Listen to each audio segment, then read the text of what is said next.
Good evening. Thank you to those who have chosen to attend, are watching, or are listening to the first of 3 Democratic primary debates for the state representative seat for the new 2nd Franklin District, scheduled tonight from 7 p.m. to 8:30 p.m. in the SAFCA Auditorium at Narragansett Middle School in Templeton. My name is Andres Camano, Senior News Editor at the Gardner News, and will serve as the moderator for this debate that has been sponsored by the Templeton, Athol, New Salem, Orange, and Petersham Democratic Town Committees and the other Democratic Town Committees of the North Quabbin region.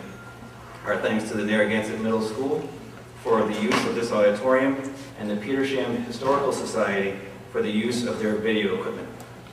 The format of this debate will include 1-minute opening statements by each of the 4 candidates, who in alphabetical order are Representative Denise Andrews, Rebecca Bialecki, Genevieve Fraser, and Jim White, followed by a total of 5 questions from myself to the candidates, with each candidate provided up to 90 seconds to answer.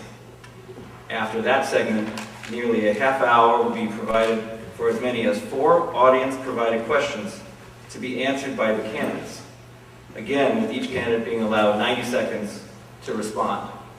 The audience can submit questions by writing them and giving them to a committee member for consideration. In our final segment, candidates will also be provided an opportunity to ask questions of the 3 other candidates, with each of the 3 responding candidates again being provided 90 seconds to answer. If there is any time remaining prior to the final 10 minutes of this 90-minute debate, I will read from an additional group of previously approved questions. After tonight's debate, there will be 2 other debates involving these 4 state representative candidates. On Monday, August 13th at the Athol Orange Elks Club, and Thursday, August 23rd at Belchertown Town Hall. Each debate will begin at 7 p.m. Please remember to vote in the Democratic primary on Thursday, September 6th, and in the general election on Tuesday, November 6th. Again, thank you for those who are interested in learning about the candidates in your community, whether they are here tonight or are watching or listening to tonight's debate. And before we begin, if I could ask those of you in the audience to please turn off your cell phones. And we will begin with opening statements, and we will do it alphabetically. So first we will start with Representative Andrews, and then follow down the table Ms. Bialecki, Ms. Fraser, and then Mr. White. And again, 90 seconds, a minute for each opening statement. Good evening, and happy 25th to 250th, let me get my fact right, 250th anniversary to Templeton, a beautiful town. I am happy everyone is here tonight. It's forums like this that make democracy better and our communities better. I am Denise Andrews. I am the state representative for the 2nd Franklin. I am seeking re-election so that I can continue to work together to serve people in an area that I love and respect. My mantra is, to whom much is given, much is required.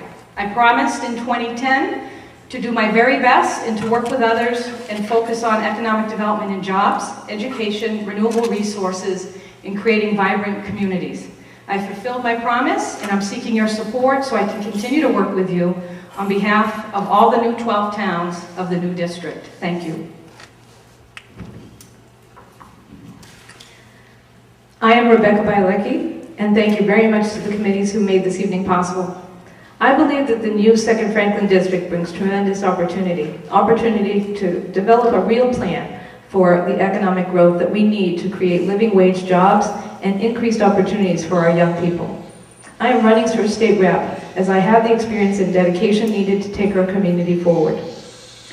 I have a real investment in our future here. I am from this region and have worked in this region for most of my adult life. I believe that I have experience in developing solutions that bring much needed jobs and real resources to our towns. These resources are not created in a vacuum, but in collaboration with many partners, each with an equal voice. I believe it is time that our region's voice was heard on Beacon Hill, and I believe I can help to achieve just that. Ms. Fraser?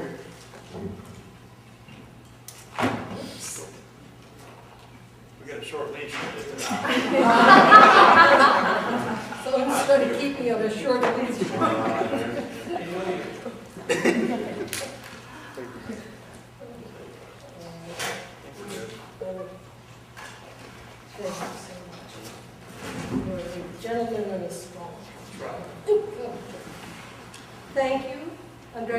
and You can't hear you.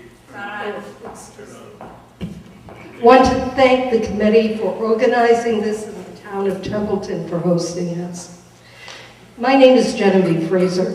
Too often our region functions like a third world country with our natural resources shipped elsewhere, our water to Boston and our timber to points across the globe, from Canada to China, where it's milled and manufactured and shipped back to our shores to be sold.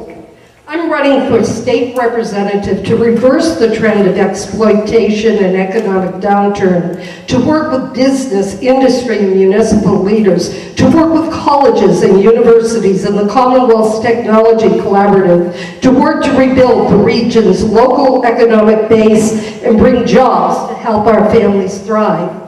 As an aide to State Senator Robert Wetmore, I learned firsthand from one of the best what it means to be a true public servant, to dedicate one's life to ensuring that residents of the municipalities in which they live thrive. As a planner for the Private Industry Council, I investigated the strengths and Ms. weaknesses. Fraser, sorry, your time's up. Watch that man closely. My name is Jim White, and I too would like to thank you all for attending tonight. We're not going to have much time to go over things that are very important, so I want to draw your attention to the fact that on my website at votejimwhite.org, I have created a blueprint for success. The blueprint is rather exhaustive and covers a number of areas that I believe are very important for this area: economic development and jobs, infrastructure and our natural resources, and finally, and I think as much important as anything, open government. Government that is transparent, that allows the people to see exactly how and why and what's going on Beacon Hill. There has been, over the years, a large push to close down government and to cut off your access from what your state representatives and senators are doing. I believe that that's wrong, and I believe that it hurts our party. So I will be pushing for that. The blueprint is on the website, and you'll get a chance to review it, because I don't believe I'll have a chance to cover everything that needs to be said tonight, and I don't expect to. But again, I thank you for coming, and I thank you for your attention to everything we're about to say. Thank you, Mr. White. So now we begin with the first of 5 questions. We will start with Representative Andrews and work down the table, and then we will rotate from there. So the first question, Representative Andrews, in your view, what impact can the legislature have on jobs for our region? What have you done or would you do with regards to improving jobs in our area? Can you cite specific actions you would take, if elected, in 2013 to help create jobs in our area? And as a legislator for our region, what role do you see for job training or tax credits? In 90 seconds, I will not do justice to that question, but jobs is the #1 concern of our communities. The legislature makes a big difference. We invest a lot of money into economic development, into grants, into education to prepare the workforce, to youth jobs, youth preparation. Our $20 billion budget, one of the priorities that I've fought for as a champion of this region is to fight for our youth, to get them prepared for work, to be an ambassador for this area, because our skills in this area is 2% higher achievement than the rest of the state, while our unemployment is 2% lower, and that doesn't match. So legislature does a lot. I am fighting. I will continue to work on that top priority, forming an economic development council. I did my first month, and I've met with that group, and we're forming a business roundtable, and we have specific projects that deal with workforce, electric costs, and major investment. And I had a meeting last week with the Boston Capital Group, getting investors to come here and do smart growth, not any growth, so that we get the quality of life we're used to, but we get good jobs here too. Thank you, Ms. Andrews. Ms. Bialecki? Well, again, I think 90 seconds is a really short amount of time to address this question. I think that the legislator's job is to create policy which supports development. We certainly have not done a great job of marketing our region to the kind of business that really could thrive here. We certainly do not have in our entire district a tourism council, which is one way that dollars flow through the state in order to really be attractive to industries and tourism as a destination. We don't have an option for that currently. We need to do a better job. Some of the things that I have had an opportunity to work on in my experience have included creation and management of the North Quabbin Loan Fund, which provides capital to small and expanding existing businesses. We have partnered with the town of Athol and Mount Wachusett Community College to help create the Entrepreneurship Center in downtown Athol. We have had an opportunity to work jointly in building and supporting a transportation system in the North Quabbin region, which I'd love to see expanded further. I currently manage the North Quabbin Woods Project, which supports over 80 local artisans to bring a real venue for them to be able to sell their wares to a national market. And I think just managing the chamber over the past year has really given me an opportunity to get a feel for the needs of small business in our region. Thank you. Ms. Fraser? As a former aide to Senator Wetmore, I saw firsthand the kind of economic development that could happen when you have legislators sensitive to the region. One of the problems we have is that we have a low-density population, which is typical of small town and rural areas. And a lot of the money flows east or in the Boston area along the 495 belt. An example is the Gateway Cities program, which allows all sorts of economic development incentives for major cities which have had their mature industries flee to the south or globally. And we need to take that kind of incentive and have it available for small town and rural areas. I am a former planner with the Private Industry Council. I helped to bring jobs and economic development to the entire region. I was at Mount Wachusett Community College, initiated the Forest Wood Products Institute. I also chaired the Northern Tier Transit Coalition, which brought transportation from Gardner to Greenfield with the Link bus system. An example of the way that small towns are excluded at times is the Mass Cultural Council has special grants for municipal buildings, but it was only for 50,000 square feet, etc. I worked with Senator Brewer to change that so that Thank you, Ms. Fraser. Joy? Thank you. First off, I don't believe that government creates jobs. I believe that government makes opportunities available through the proper creation of programs such as the Gateways Communities,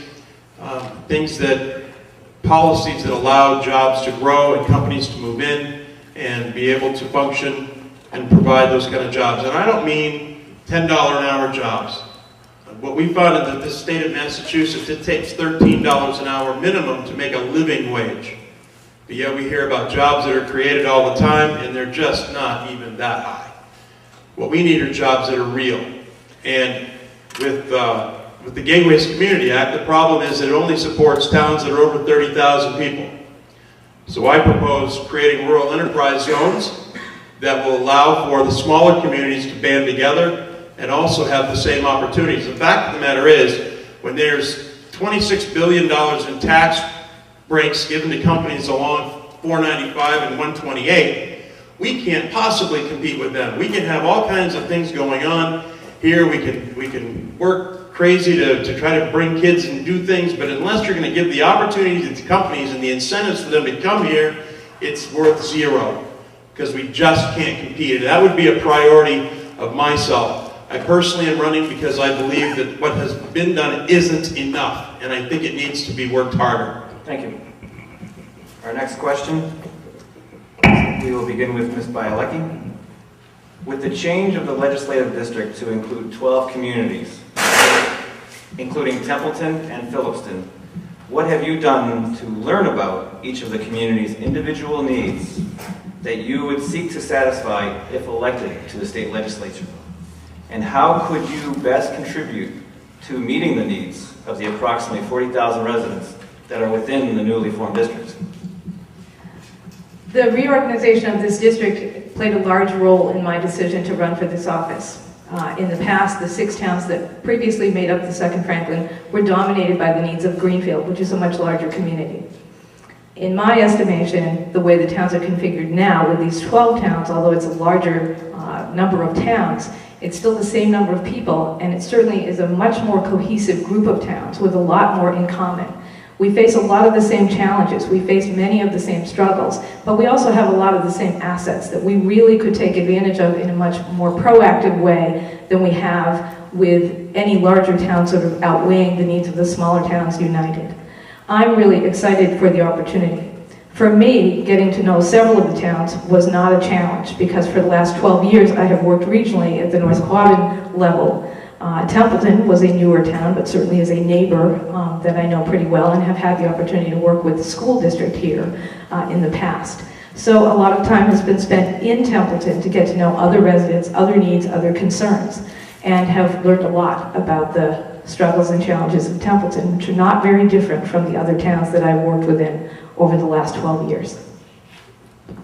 Thank you. Ms. Fraser?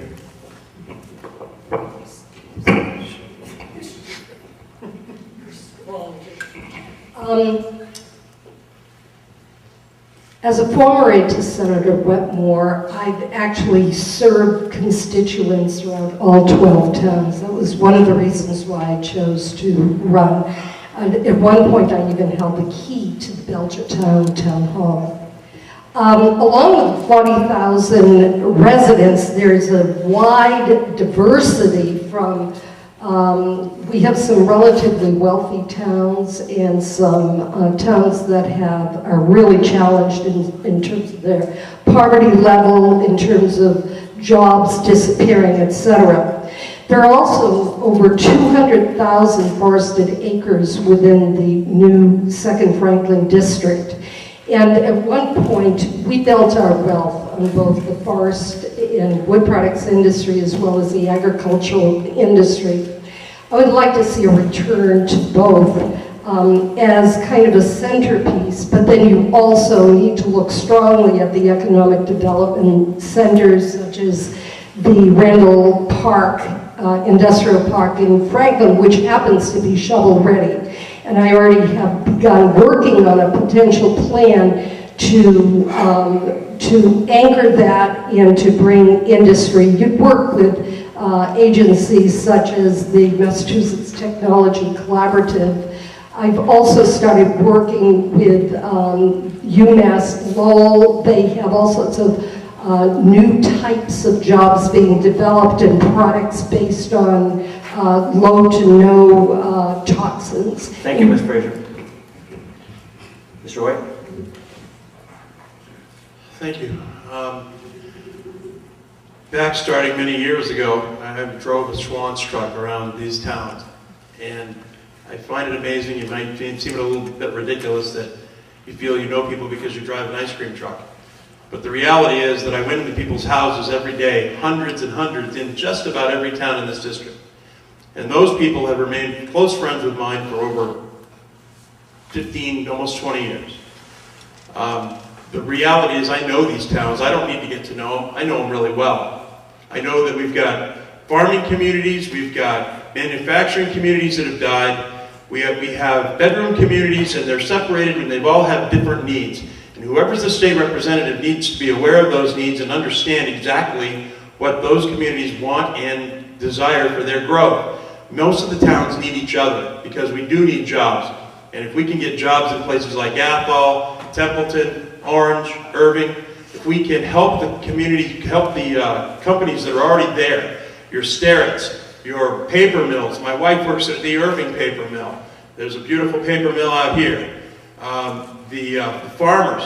And I'll tell you what, in Athol, there's also a very large meat processing plant that we all saw burn down and affected the entire region. Those people need our assistance too. And I would support Bill 3351 to help remove bottlenecks for them moving their meat products throughout the region. There's a number of things that need to be done, and it's all diverse, and I already know. Thank you. Ms. Andrews? I've spent 30 years in manufacturing plants and in business, and there's a principle called managing by walking around. You have to walk around and talk to people and listen. I've done that, I'll continue to do that. Our team has made a practice from day one to attend every town meeting that we can possibly go to, so we hear firsthand what's on the hearts and minds of each town member that's showing up to those critical meetings. I go out to businesses, the first question I ask is, how is business? Every time I go in. Because I want to know from that small business owner what he or she is dealing with and how I can be sensitized and support in my role to make sure they're successful for not only their family, but for our community. Getting data. I've read the economic development reports, the tourism reports, the metrics, the town reports. Data speaks volumes. There's ideas, and there's the funding, and there's the results. Coming from 30 years of management, concepts are great, but they have to be executed and they have to be maintained. I focus on getting results by working with other people and making things happen in a shorter time than never. And so that's what I've brought to the district, and that's what I hope to continue to bring. And Templeton is absolutely beautiful. I've been in the furniture store, I'm putting on weight from the ice cream store and the Swedish bread down at the kitchen garden. Absolutely wonderful assets. There's some things going on to get tourism here, and how can we support those groups and continue to accelerate that progress. Thank you, Representative Andrews. Our next question, we will start with Ms. Fraser. Knowing some of the recent examples of green energy being implemented in the region, including a turbine being erected behind the Narragansett Regional High School, behind us, what programs and regulations would you support to be implemented in the districts? I support solar and wind, however, I think you have to cite them very carefully. There are a lot of neighborhoods where you have very intrusive solar projects being proposed. You have beautiful forested areas that sequester carbon, which is part of the reason for green energy, and the forests are being leveled or the farm areas are being covered over with solar panels. I would prefer to see solar panels in areas such as brownfields or landfills or on top of buildings. I totally support small-scale biomass. I helped create the Forest and Wood Products Institute, which was funded by Senator Wetmore, and he chaired it. And we brought biomass there and saved the college millions of dollars. They heat the biomass. They are now generating electricity with wind. There's a place for each and every one of them. I would like to bring small-scale biomass chip technology, combined heat and power, and use it as a centerpiece where you can offer the cheapest heat, the cheapest energy anywhere. We have all these 200,000 acres of forested areas. They need to be managed, and just from the wood scraps and wood waste, we could power a whole economic revolution in this area. Thank you. Mr. White? Thank you. The wood and forest products industry generates more than $3.2 million a year in our state. This area is ripe for those types of industries. And going back to my initial statement that what we're really focused on here and what we need to focus on is jobs. Those industries need to be helped and they need to be supported. Certainly, wood products are renewable. They sequester the carbon effects of fossil fuels, and it's a product that has become cleaner and cleaner as it's become more and more developed. Obviously, wind and solar are important too, but I'm not certain that our technologies are really quite where they need to be. So we need to continue supporting those technologies and the growth of the science in those processes. I know that Templeton's done an excellent job with the windmills here, obviously, and also working for solar farms, because those projects will be a great benefit in the future and then now to this town of Templeton. And many other towns are doing the same thing. Warwick is signing an agreement for solar panels, and oh goodness, there's one going up at the Adams Farm again, talking about them in Athol. This is where we need to focus. Thank you. Representative Andrews? Massachusetts should lead on many fronts, and we're in a position to do that on green technology with the governor and some of the work going on by small businesses and the activists. Last night around 10 o'clock we passed the energy bill, which continues to drive solar credits to bring more solar to the Commonwealth. I'm a supporter of solar, wind, geothermal, and hydro. We had 6 dams in the old district. I've got to count up what's the new ones coming in. We're trying to incentivize to have hydro be competitive with the other rates so we can put those online while doing it respectfully of the environment. I do not support incinerators in the district. I do not support Vermont Yankee and would like it closed responsibly. Responsibly means those workers there have excellent retirement, excellent severance packages, and excellent retraining. We do not leave those workers high and dry for a company that hasn't kept up with what they needed to with their workers. You will get a direct answer from me. If you don't agree, please let me know so together we can grow and come better. But at the end of the day, Massachusetts has the ability to lead in green energy. We live in a pristine, beautiful area, and we can teach the country how to do that well. And so I'm really looking forward to really taking on more of that. Thank you. Thank you, Ms. Bialecki. I agree that we absolutely should be the leader in green technologies. We have a tremendous amount of previously used manufacturing sites and mill buildings that could really be reused to develop and create incentives to support small businesses that are developing new technologies around green resources all the time. If we really created those kind of incentives for businesses doing research and development, we would be creating some really fabulous living wage jobs for our local residents. We certainly need to provide at the state level some standard frameworks for people around siting. Each individual town has struggled with, and especially in our district, we read every day in the paper there's a new siting issue that has cropped up, that there are neighbors against neighbors who all want the same thing. Renewable resources to keep the environment looking beautiful as it does now. At the same time, they want to really move towards new technologies. How do we do that and not sacrifice the environment we live in? So I think there needs to be some frameworks developed at the statewide level in order to support small towns being able to really site these new resources better. And still allow local control. There are a lot of frameworks out there that still allow for a lot of local options to make decisions about siting in particular sites or neighborhoods or a certain distance away from residential areas. Whatever makes the most sense for each individual town should still be the core. Thank you. Our next question, we will begin with Mr. White. What is your position on the education of our young people? Kindergarten, middle school, high school, and beyond. What special experience do you have, if any, in dealing with the education of children? What steps need to be taken so that schools can continue to improve? How can we deal with the financial difficulties of our towns when it comes to the educational needs of children?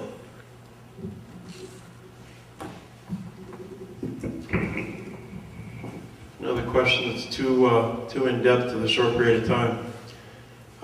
My position on education is that education allows for good jobs. So it's clear that we need to educate our children right up through college. When I was growing up, I grew up in California, and community colleges there were just free, period. The state took care of it. The fact of the matter is that our legislature has done a terrible job, in my opinion, of funding Chapter 70 and allowing towns to have the money to support these districts. The problem happens where we force the towns to increase property taxes or to take that burden on themselves. And that directly affects seniors, it directly affects the middle class, and the fact of the matter is we need to get the state to start picking up its bigger share, because this disproportionate weight on the seniors and the middle class just cannot be tolerated. Now, the fact of the matter is we need that education. These children need to be educated, and we need to stop this mandatory testing. MCAS gets us nowhere. It's a great burden to the people that run it, but we all heard the idea that they're teaching to the test. And the fact of the matter is that children that are just taught to a test just know the test answers. We need them to know more than that. We need them to be able to be ready to walk out into the world and to be able to perform and make themselves a living. Thank you, Mr. White. Representative Anders? Education is the lifeblood of any society. Education allows us to have civil rights, to have people who realize their dreams, and to have the ability to have vibrant communities. Public education in the wealthiest country in the world should be available to everyone, starting at pre-K all the way through at least 2 years post-high school. It's a community responsibility that requires the parents, the teachers, and all of us to care enough to figure it out. It's not that we don't want to fund, it's we've got some structural costs. Healthcare, as you well know, is crowding out everything else in our budgets. 70% of the state budget has gone to healthcare. Last night, at probably 11 p.m. at night, we took a huge step forward in the Commonwealth to lead the country on healthcare cost reduction. That will start changing the structural costs going in without compromising quality healthcare to allow that money to be freed up and moved over into other high priority areas like education. Public education needs to be strong. One of my concerns is Massachusetts is creeping into charter and public schools. If the public schools are working fine for everybody and we have extra money, fine, but that's not the case. We need to focus on the public, make those strong, and then we also have to address in Massachusetts the higher cost of college. Our kids are getting out with too much debt. Massachusetts, again, can lead on this, and once we can contain some of these other costs like healthcare, there's a gentleman from Phillipston that has some good ideas on both voc tech and on the higher ed, where we can start putting some legislation in to address those opportunities. Thank you, Representative Andrews. Ms. Bialecki? So education is clearly the foundation of our future. If we don't support our public education systems, then our children are not going to be successful. The other problem that happens in rural communities like these is that we often lose our very best and brightest. They go away to go to college, they never have any opportunity to come back because we don't have jobs that support that kind of educational debt once they return. In my experience with the North Quabbin Community Coalition, I've had a chance to work very closely with all of our public school systems. In the Apple and Orange districts alone, in just the past 3 years, I've worked with those districts to bring in over $500,000 in grants specifically around education. We really need to look at some of the funding formulas for education and the way they affect rural communities and smaller regional school districts. We have issues that really affect transportation budgets. We really have to look at the school choice dollars. School choice is a great idea, but the way it's being implemented, it really can hurt some of our smaller districts. We also have to look at how the funding works that really challenges a lot of our municipalities. We have municipalities that are struggling under the burden of just trying to support public education dollars. The town of Templeton recently had that same kind of challenge before them as well. These are really difficult decisions, and we have to make sure that there's equity for these rural communities as well as the larger urban areas. Thank you. Ms. Fraser? You mentioned K through 12. I feel that pre-K through 12 is just as important, where you go into homes where literacy may be an issue, where English as a second language is an issue. You work with parents and you work with little kids. You get them into pre-K programs so that they have a running start. In terms of the teach to the test, I understand we have to have some standards, some testing, but what seems to be lacking, although there are wonderful teachers who try to stress it, is critical thinking skills. If we can